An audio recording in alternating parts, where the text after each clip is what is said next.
예전에 어떤 남편분이 한번 오신 적이 있으셨어요. 근데 이분이 이제 왼쪽 팔에 이제 깁스를 하고 오셨더라고요. 그래서 이제 이게 왜 이렇게 다친 거냐라고 했더니 뭐 인대가 파열됐대요. 뭐가 손목 부분이. 그래서 어떻게 된 일이냐라고 했는데 이제 자기 아내가 이제 외도를 한답니다. 그리고 이제 평소에 계속 이제 의심나는 행동도 하고 이제 외도를 직감하고, 그리고 이제 아내가 이제 직장을 다니는데 이제 퇴근을 하니까 이제 그때부터 이제 이 남편이 이제 미행을 하기 시작했대요. 이제 차로. 근데 아니나 다를까 어떤 차가 이제 서 있었는데 그 차를 타더랍니다. 자기 아내가. 그래서 이제 이 남편이 이제 그 차를 이제 미행을 했나 봐요. 그랬는데 이 차가 계속 이제 그때가 이제 겨울이라서 이제 해가 좀 일찍 떨어져서 뭐 6시만 돼도 어둡잖아요. 근데 6시 조금 넘은 시간이었는데 이들이 뭐가 그렇게 급했는지 뭐 한강 주변을 계속 이렇게 돌더랍니다.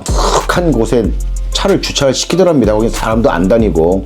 또 겨울이니까 더 이제 걸어 다니는 사람들은 없겠고, 그리고 이제 군데 이제 차들이 이제 서 있더래요. 그래서 이제 이 남편이 이제 멀찌감치 떨어져서 이제 계속 이제 그 차를 이제 쳐다보고 있었겠죠. 그랬다가 20분 정도 지나서 이 사람들이 차에서 무슨 짓을 하느라고 저렇게 오래 있을까라고 생각해서 이제 갔답니다. 그 차 쪽으로 이제 몰래 갔대요.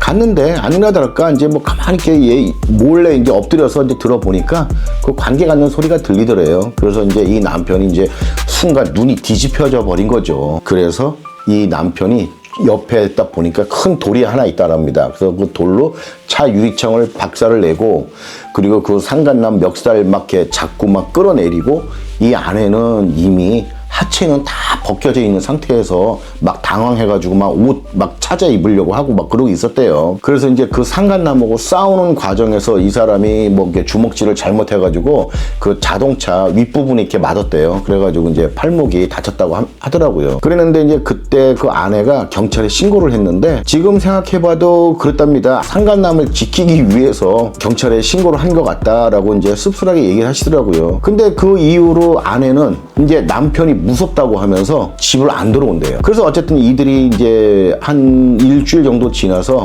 이제 만났답니다. 3명이서. 그래가지고 딱 있는데 아내가 그 상간남하고 같이 오더래요. 근데 그거 보고도 억장이 무너졌답니다. 항상 자기 옆에 자기 옆자리를 지켜야 될 아내가 웬 낯선 남자 옆에서 같이 들어오고, 그리고 3자 대면을 할 때도 그 남자 옆에 앉아가지고 자기를 마주보고 있으니까 니네들이 인간이냐 어쩌냐라고 뭐 얘기는 했지만 정말 이 가슴 속마음은 정말 무너져 내렸다고 합니다. 근데 이제 이런 경우들이 이제 종종 있습니다. 이제 아내가 외도를 하고 그 외도를 한 부분에 대해서 너무나 분노가 치밀러 올라서 순간적으로 욱하는 마음에 뭐 아내의 뺨을 때리든지 하는 경우가 있거든요. 그러면은 이때 이제 아내는 이제 이걸 가지고 경찰에 신고를 해요. 경찰에 신고를 하면은 가정폭력으로 신고받은 경찰관들 일단 이제 분리를 시키는 경우가 있거든요. 또다시 2차 가해가 생길지 모르니까 이러한 상황에서 아내가 임시처분, 이제 접근금지죠. 이걸 시켜달라라고 하면은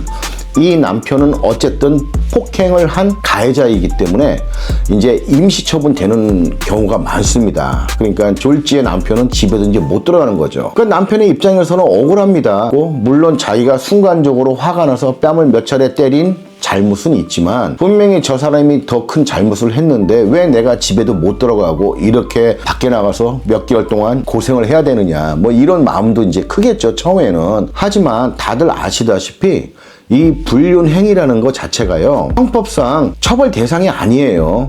하지만 폭력은 처벌 대상입니다. 그래서 이 불륜을 저지르는 부분에 대해서는 공권력이 개입을 못하지만 이 폭력 행위에 대해서는 공권력이 개입을 합니다.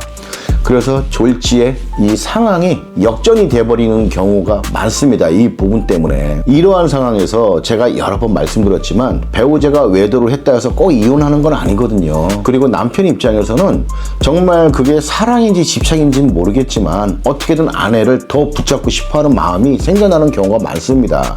하지만 접근금지가 되어 있는 상황이기 때문에 아내한테 연락도 할 수 없고 전화도 못하고 찾아갈 수도 없습니다, 집으로. 그러니까 미치는 거죠. 그러니까 이게 초반에 제일 많이 받는 게 이제 2개월이거든요. 2개월이고 또 연장하면 또 2개월, 그리고 또 연장하면 또 2개월, 최고 이제 6개월까지 이제 임시처분이 가능한 건데 이 2개월을 받게 되잖아요. 그러면 남편 입장에서는 정말 고통스럽습니다. 그 2개월이라는 기간이 나가서 고생하는 것도 고생하는 거지만 별 생각을 다 들 거 아니에요. 나는 어떻게든 간에 가정을 유지하고 싶고 아내를 만나서 이런저런 대화도 하면서 설득을 하고 싶은데 그러지를 못하니까, 그러면 자기가 2개월 동안 나와 있는 동안 계속 그 상간남을 만날 거다라는 어떤 상상을 하게 된단 말이에요. 그리고 또 실제로 만나는 경우도 많고요. 그러니까 남편은 미쳐 죽는 거예요, 이 2개월이라는 기간이. 그런데 어느 날 아내한테 먼저 연락이 옵니다. 연락이 와서 이혼하자.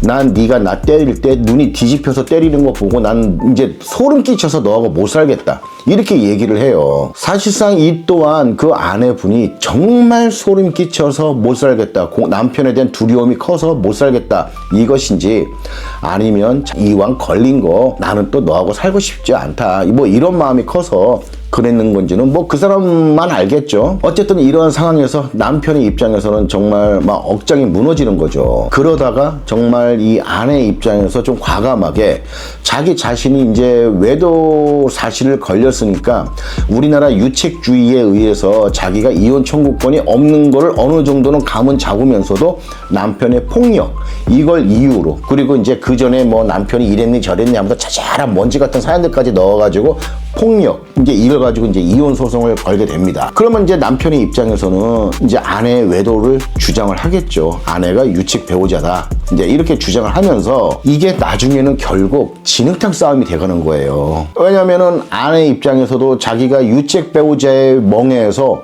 완전히 벗어날 수는 없는 거잖아요.